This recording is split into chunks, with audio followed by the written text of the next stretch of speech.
Welcome to the Young Crones Cafe, where you can get a magic brew full of all sorts of information, both witchy and practical. Grab a cup of coffee and join us. I'm Elizabeth, a wordsmith. And I'm Dave, a modern-day sage. We are going to talk about various witchcraft and life topics from a slightly more mature perspective, at least most of the time. Thanks for joining us.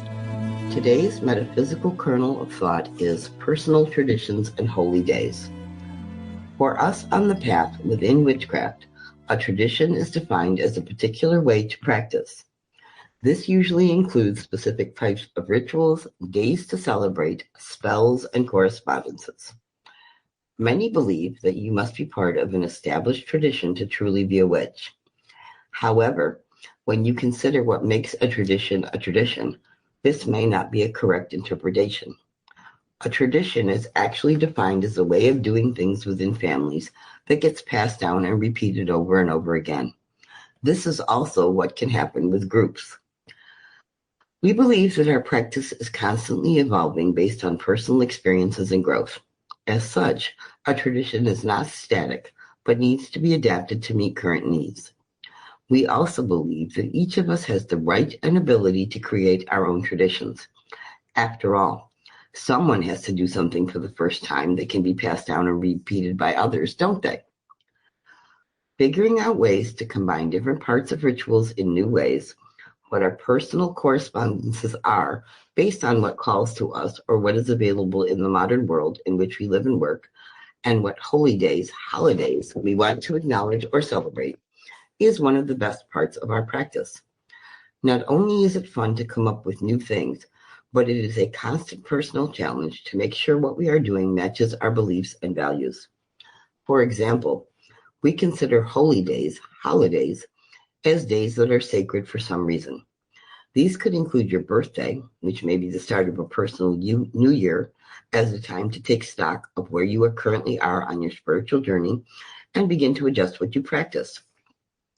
While many witches especially venerate ancestors during the Samhain season, you might consider celebrating the birth or death date of someone you loved and respected or had an important influence on you.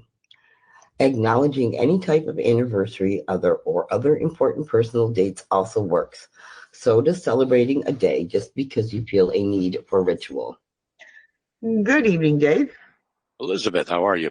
Hey, hanging in there, counting down the days to all sorts of things. One of my kids turns 20 tomorrow. I haven't figured out how I am old enough to have almost adult grandchildren, but Right. I pretend that I'm not really as old as I'm going to be, and I don't have to kill the oldest one who was convinced for some reason the other day that I was going to be 70 this year when I'm really not. So, ouch. Oh, yeah, okay. Yes. I said, oh, so you're going to be 30. Sometimes we have to use what weapons we have and just quietly move on. But yeah, metaphysical kernel of thought today. We're talking about personal traditions and holy days, as it were.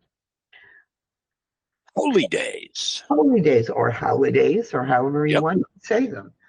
If you Every day is a holy day. It's just there are different degrees of holy. There you go. Exactly. It depends on what you're celebrating too, I think. And the big thing that Sue and I figured out is if you look at traditions of witchcraft, somebody had to start them somewhere. Somebody figured out something that worked and they started doing it and it got passed on to somebody else and then it got carved in stone somewhere. And well, there's some traditions out there that are very stagnant in that respect. You have to do things a particular way for your magic to function or for you to be considered a witch or following our tradition. And Well, I can understand a certain amount of rigor for structure and content if you're trying to perform direct metaphysical works, like alchemy and those sort of things. yeah, There's a need for structure and dogma in those sorts of research. But I think in the day to day, what we are living and walking about in, I think it's a little more humanist of an aspect that you take. Yeah, I think so, definitely. Um, we figured out that a tradition kind of is something that gets done over and over and usually gets passed on to a family or some other people in a group or whatever, because either you enjoy doing it or you figured out that it's a good way that it works. Or like I learned to hunt as a young boy in my family simply because hunting and being able to provide for a family out of nature is an important skill to have. Exactly, and then there's certain Yep. skills involved. And yes, there are teaching covens out there who, invite people who are new to the practice of witchcraft and kind of get their feet wet and learn some of the basics and so on, and that's great. But in general, for us, a tradition we've discovered is, and especially the tradition of the path, it can't be static when, it doesn't like move towards inertia and get stuck in. Because for us, it's a living, breathing, growing thing because we are living and breathing and growing as spiritual people. And we want to continue to do that. And if I'm still doing what I did 10 years ago in terms of ritual form or how I practice this particular aspect of my craft, it's not going to match where my beliefs and values are now. And while nostalgia is great, every year during this time of year, we go back and look at some of those foundational things. Well, and something I just want to interject there, that a lot of the change that you are talking about over time is not a matter of change in us or change in our beliefs. No. It's change in the context of the world around us that we have to work in. Mm-hmm. And I use the example of the internet. There are just, don't get me started on that, but you know what I mean? Oh, yeah.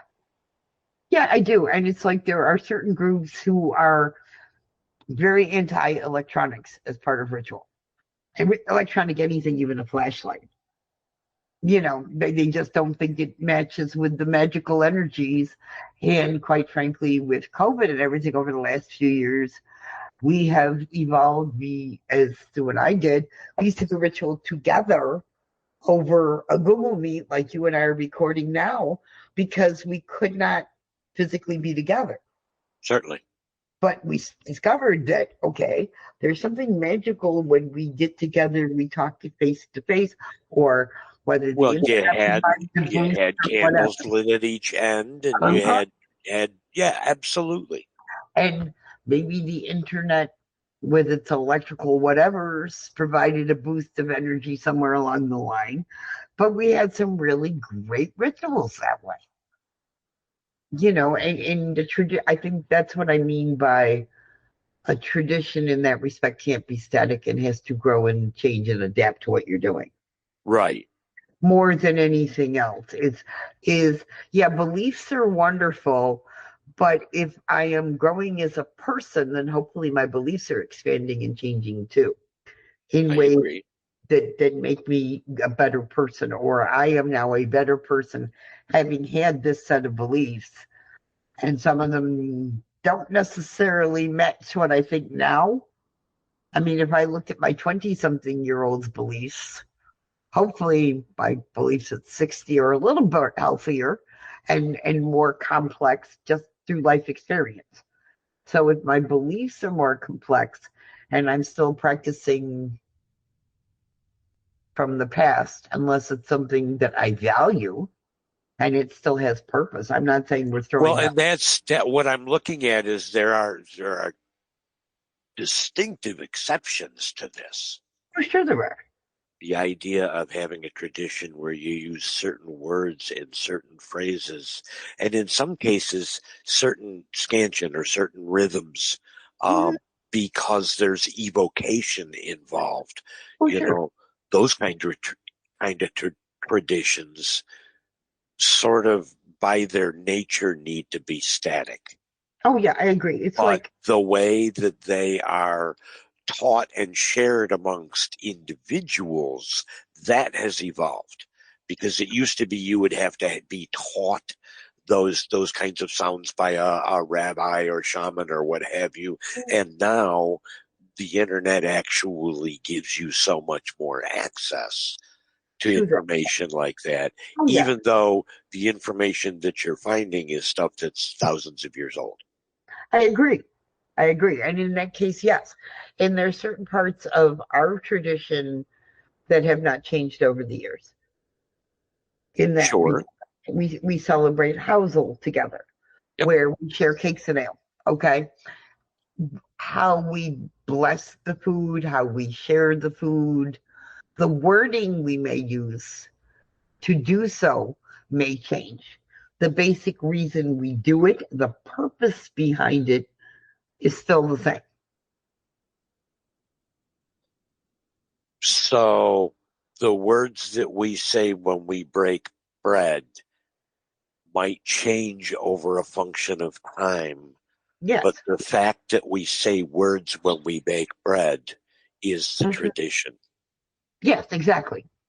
Okay, that makes sense.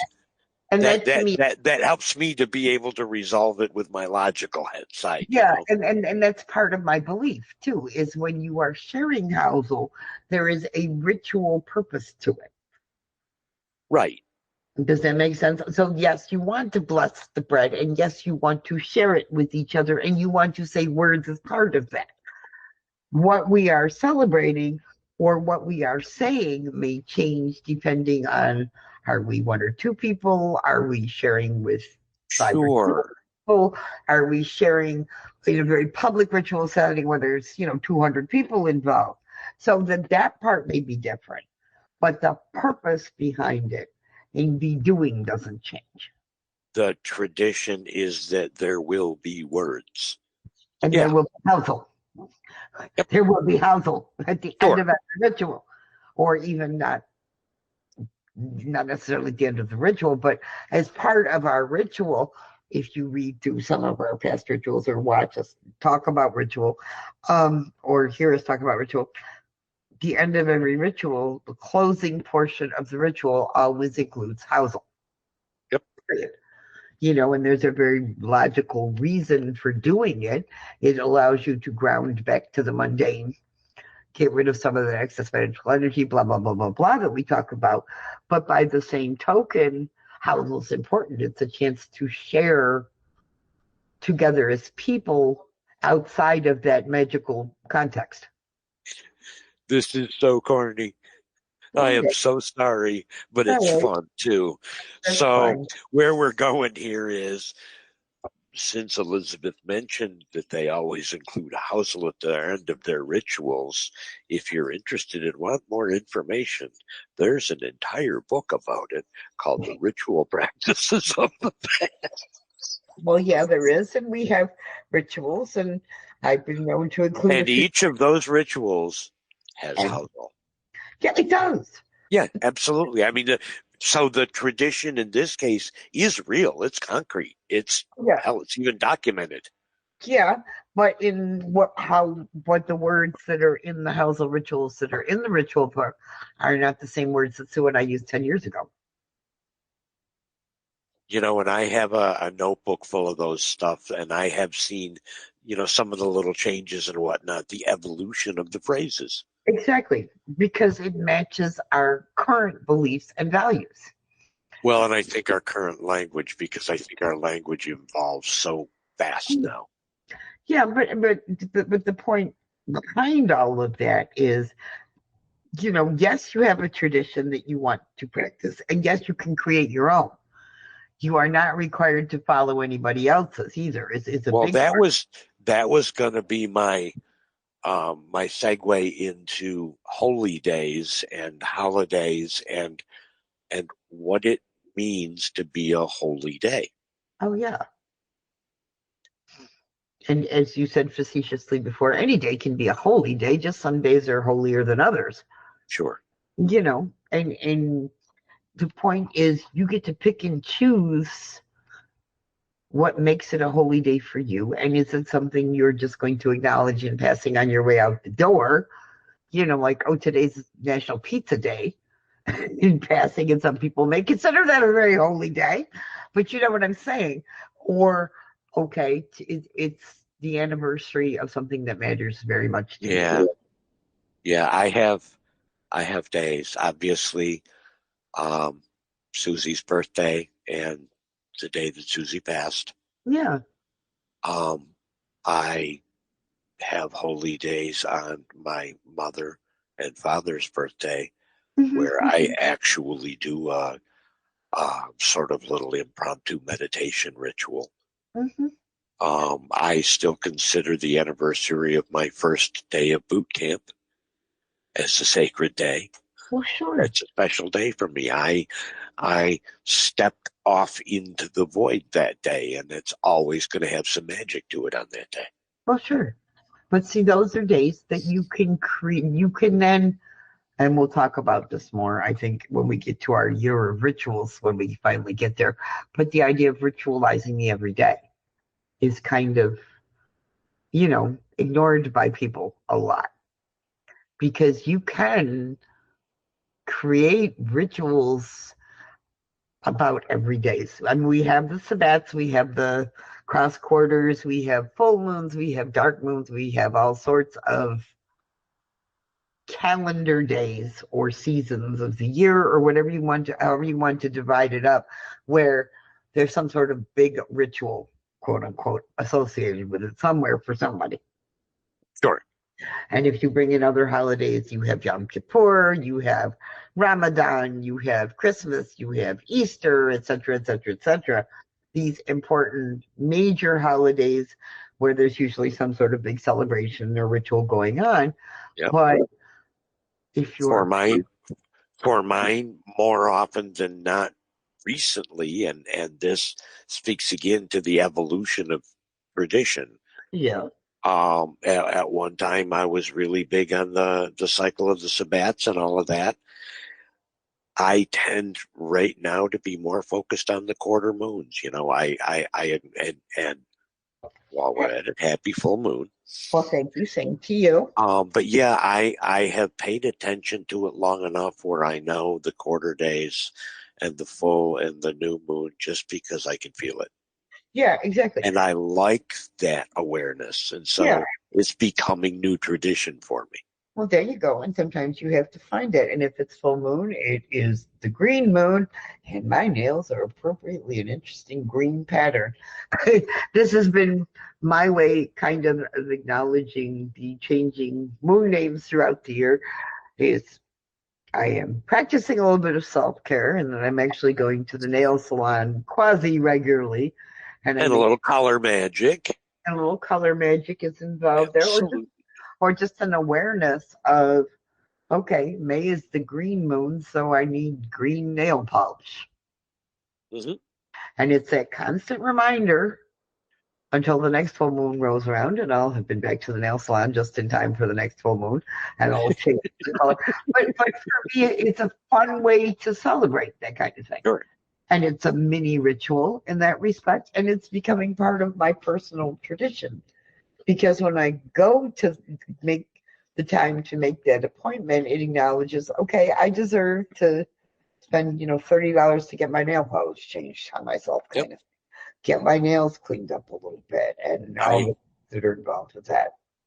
I have a little jug upstairs that I keep paperwork that either had billing or personally identifiable information or whatever. I call it jokingly the sacred burn, but it's that kind of documents that I don't want to put in my trash. No, exactly. You shred it. And on the night of the dark moon, that's when I go out and I do my sacred burn. Mm-hmm. And it's one of the ways that I acknowledge that, okay, I'll provide a little light here. Yeah. But you get the point. We find these little things that we can do. Sue used to consider her birthday her personal New Year. Right, yep. She would always make sure that she had the day off from work and that she would sit down and spend time thinking about, okay, this is what I've accomplished in the last year. This is what I thought I wanted to accomplish and didn't. And do I really still want to, keep trying to accomplish it? What goals do I want to set for myself? And as she put it, of course there has to be cake.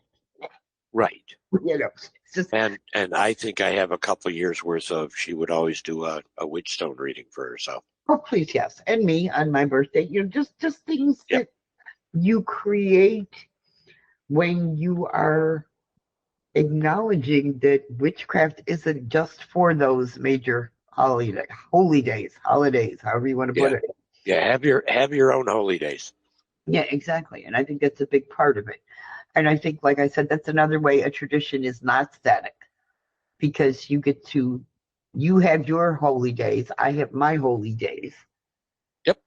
We don't celebrate necessarily the same ones in that respect. We can come together. No, but a lot of ours overlap. Yeah, they do in that respect. But you know what I'm saying? We can come together for the major stuff.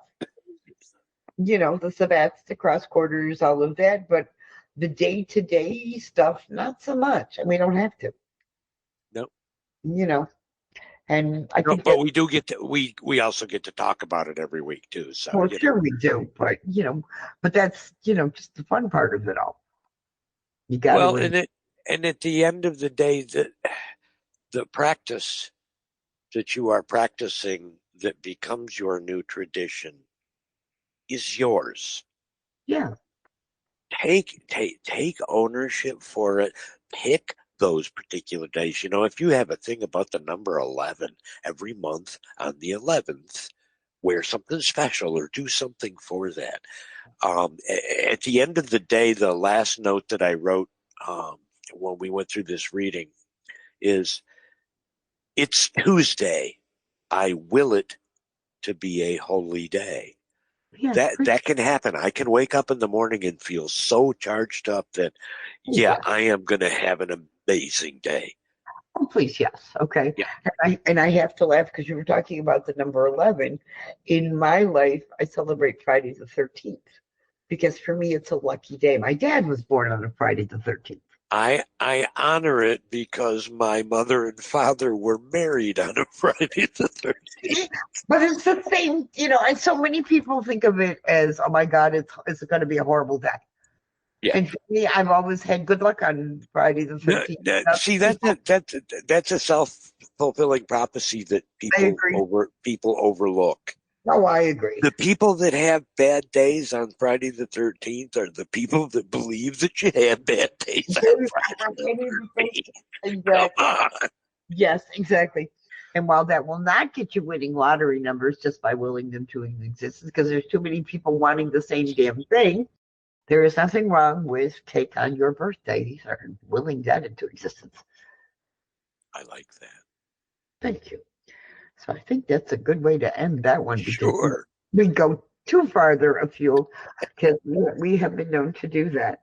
Well, and all of this talk about cake and cakes and ale, and I want a cupcake. I don't blame you for that one. I want a muffin. I'm specifically thinking I'm going to go over to the store and get myself some plain old-fashioned Hostess cupcakes. The ones that they found, I don't know, ever since they found like the Twinkies in the bomb shelter from the 50s and they were still fresh. Yeah. I've kind of sworn off Hostess. I ate government surplus food for 20 years. I'll be fine. Oh, I know. But with that being said, may you find mirth and reference in all things. Be safe, be kind, and be loved. Practices of the path. These are the hows and whats that we, as practitioners on the path, actually do in our own lives. Everything from the various tools that we work with, as well as those we don't and why, to the solar and lunar cycles, herbs we use, crystals and stones that we work with, candles, incenses, and anything else we come up with that can give an understanding of what we personally do with our magical practices. So what are we talking about? Well, we're doing our practices segment where we talk about what we do when we do what we do stuff and kind of why and how we do it. And we came up with the idea of things that we do that start our day well, regardless of what time we get to it, because it's always day somewhere, or when we need to reset things. for want of a better word. I love the way you say that, because as we're going to discuss, this is something that is meant to be something that I do first thing in the morning when I get up. But some days like today, it's 6:30 p.m. before I get around to doing it. Yeah. But I still get the right effect. Yeah, exactly. Me too. So if you like, you can go first, or I can go first, or no, you go ahead, because you have mentioned quite a few times before you have a little morning ritual that you do at your Keurig, and you light a candle, and there's something that helps you start your day. So yeah. I'm as curious as probably some of our listeners are to how do you actually start your day? Okay, well, I am as our listeners probably know, I do not start my day without coffee, because I am addicted. That's one of the few addictions that I can have that are still legal in my life and don't usually cause me major insanity issues. So I'll get up in the morning, and I have my Keurig machine nowadays so that I don't drink an entire pot of coffee all by myself, which I've been known to do in the past. And I start the machine. I light my little tea light that lives by my coffee maker. And I focused on, first of all, remembering that, yes, I am a witch, even if I'm not necessarily fully conscious yet. And I actually say, I greet this day in balance with fresh eyes looking forward. Because just for that moment, I'm in balance. Nothing has interfered with me yet. I can say that. And then I say, I am aware of the magic within and all around me. I am aware of the mundane within all around me. I go forth now with mirth and reverence to start my day. Wow. That's a really moving piece, too.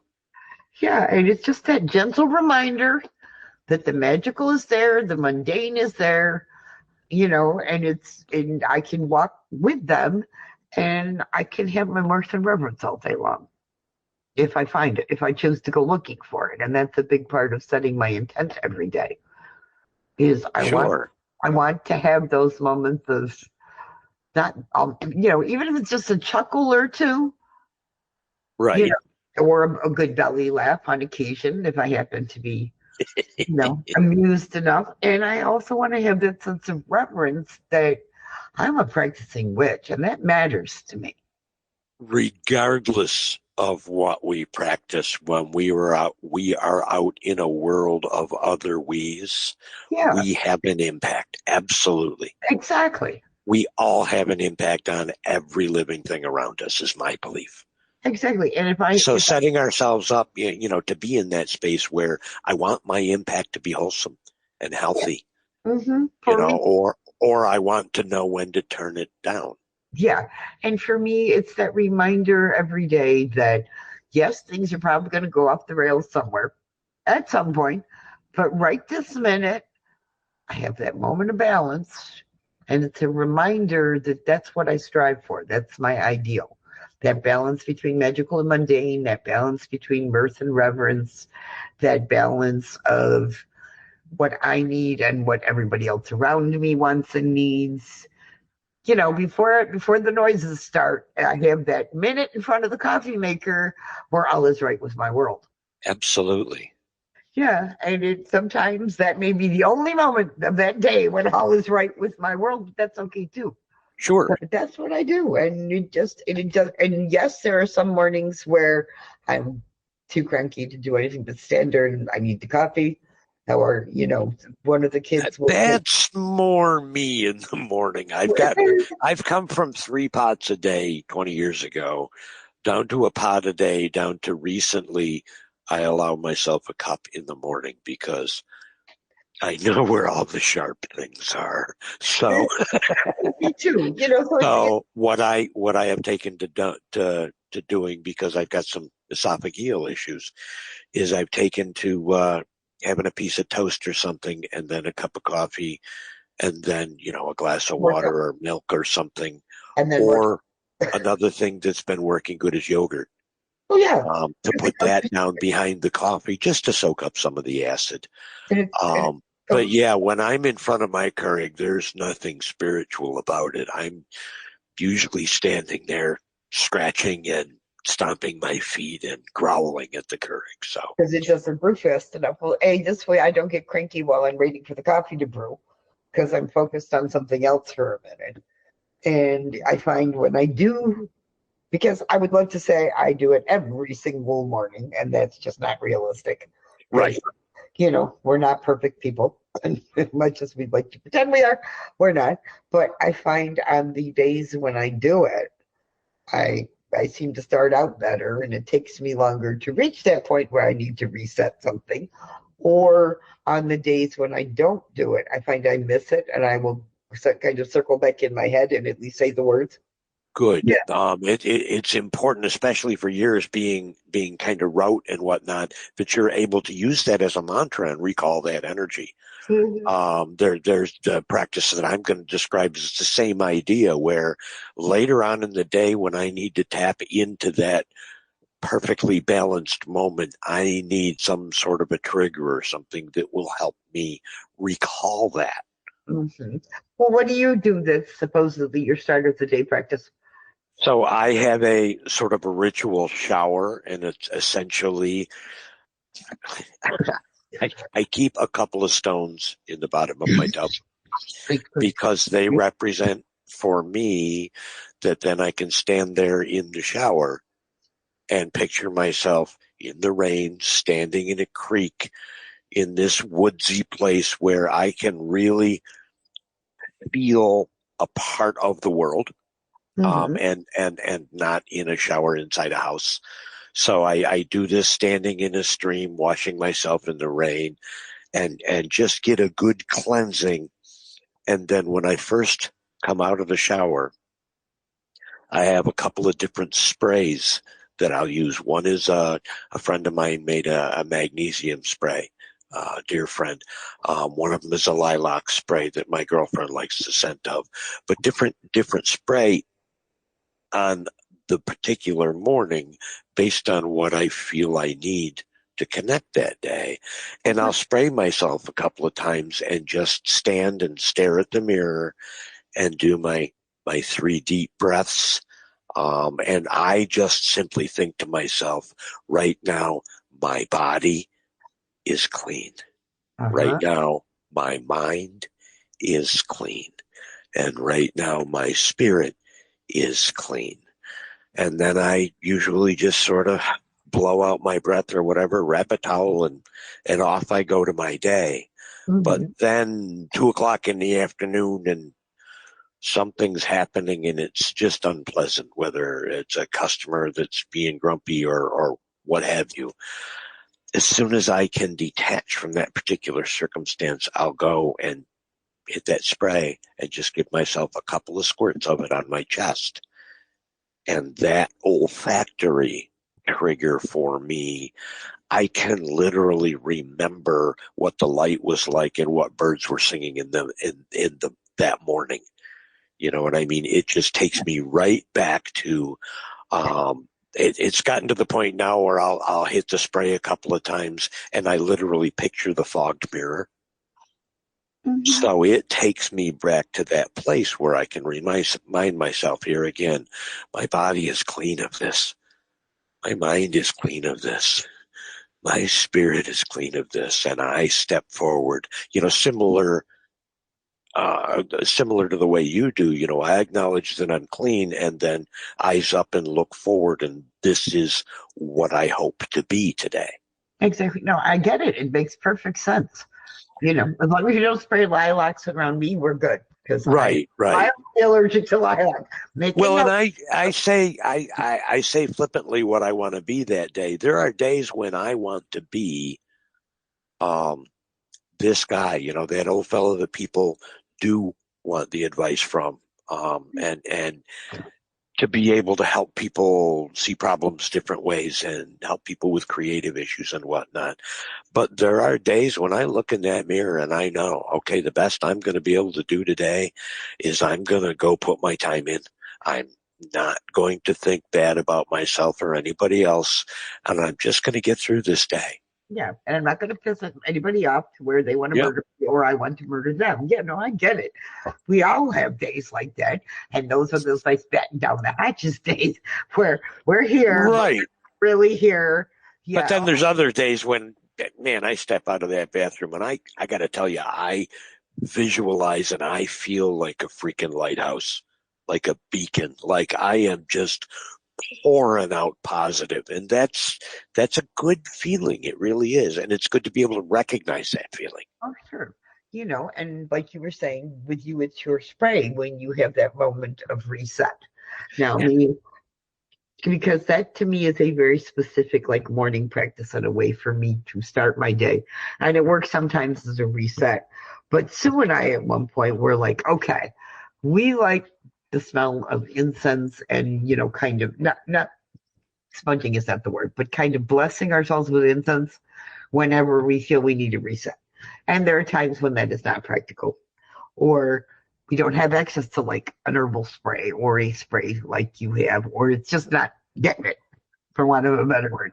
And scent is an amazingly powerful thing, but there are times when we really felt like we took on too much of other people's gunk. Because we all have those days where how you were talking about being positive and everything. There are people, and I freely admit that I am one of them sometimes, when I'm not having a good day, it's like I'm giving a spiritual gunk. I'm sorry, but I have to interrupt only because what I visualized was the old original OG Ghostbusters movie where I've been slimed. There are interactions that I have with people that I walk away from thinking, oh, I feel icky. Yeah, and it's not through any fault of their own. They're just having a bad day. And because we are witches, I think witches tend to be more empathic, just as a breed or species. What do you want to say we are? I think we develop that sense of empathy, so we pick up on that stuff easier. I call it more aware. Yeah, we're more aware. We're seeing more cues than perhaps some people might. Yeah, exactly. And because of that, sometimes we feel like we've just attracted a bunch of spiritual gunk. Yep. And you can't get to the incense because you're on 490 driving in rush hour kind of thing. Right. So and suddenly I just realized I have the fecal touch. Yeah, exactly. So what do we do then? So we came up with the concept of we have a magical feather. Because very often we would take incense in like a container and blow it around ourselves using a feather. So why can't we carry it? I actually have on my altar the feather with the leather wrapped handle that was originally Susie's. That's part of my altar. Yeah. So you get the point. Sure. So we would get the idea. Okay, we can carry this invisible feather in our back pocket, and it can be a giant feather because it's a feather, so it doesn't weigh anything. And nobody can see it anyway. Nobody can see it anyway. And when you start feeling covered with that gunk, you pull out that invisible feather and feel it literally pushing the gunk from your head down to your feet. Sure. And I would literally feel that physical sensation. A psychic squeegee feather. Yeah, a psychic squeegee feather. Exactly. And then when it was all down by your feet, you could feel a good wind come up and blow it away. Sure. And it went back to the earth where it could be absorbed. And I think my habit would be to pick my feet up out of it and yeah. Yeah, but you get the point. Let that ground to the earth. I don't need it anymore. No, exactly. But because it was a feather, which you tend to associate with the element of air. Right. In terms of, and sometimes it needed to be a tornado in the sensation because it was so much gunk. Well, it's blown up somewhere, they can handle it a lot better on that plane than this one, kind of thing, and just get rid of it. And then you can put that feather away in your back pocket till you need it the next time. So I grew up in the area where most young gentlemen had a handkerchief and a pocket comb in their back pocket. Of course. Not quite the Fonz, but in that time when it was just sort of expected, especially if you were going someplace fancy, that you had a handkerchief and a comb in your back pocket. Of course you did. Or I you don't have the hair for it or the style for it and haven't carried a comb in decades. Yes. But now I can just think about having that magic feather. Yeah. Very cool. And try it out because, yeah, like you said, there are times when you feel like, oh, I just feel icky. Yeah. After that. And it's not that the person deliberately, like Slimer just would deliberately cover people. Sometimes somebody's just having a bad day and Sure. you pick up on it and you kind of catch some of their crap, as it were. Somebody might have farted. Yeah, absolutely. You know, exactly. So it's a good way just to kind of reset and use the element of air as your medium for it. yeah, exactly. I'm thinking if you wanted to use water, you could use just a little micro spritz bottle. I'm thinking there are adaptations that you could sure. use. You could use it pretty much any element that you were most comfortable with. Sure. I mean, some people could picture like you being engulfed in a magical flame and it burning it off of you and setting it on its way. If you would, Well, I'm thinking in my back pocket I would carry a magical bone oh yeah, exactly. because I'm grounding to earth. So Yeah, neat. Yeah. I love that concept. Thank you, glad you like that one. and thank you for sharing the details of your. Would you mind saying that mantra for us again? Oh no, I greet this day in balance with fresh eyes looking forward. I am aware of the magical within and all around me. I am aware of the mundane within and all around me. I go forth to walk in mirth and reverence for my day. That's wonderful. Makes me happy every time. You know, I'm happy to close right there. Practical magic for the everyday witch. These are simple spells we use that don't require a lot of ingredients for correspondences, or sometimes no ingredients at all. Because we like to be able to use magic to deal with the practical everyday stuff, this is what we have to share. However, the biggest reminder about spellcraft is that the best spells are the ones you create for yourself, because they are a part of your own magic. There are 3 important components to any spell. Number 1 is setting your intent. This means that you need to be able to state clearly and precisely what you want your spell to do and how you want it to be done. Number 2 is ingredients. Any physical items you need to cast your spell, such as candles or herbs, or to act as correspondences, which are representations of something physical that you don't have right in front of you or are trying to come up with or manifest. Finally, number 3 is some sort of way to raise energy. All spells are powered by energy, and there are a number of different ways to raise this type of energy, including chanting or various movements. Do you remember when you were a child and they told you to make a wish and blow out all the candles on your birthday cake?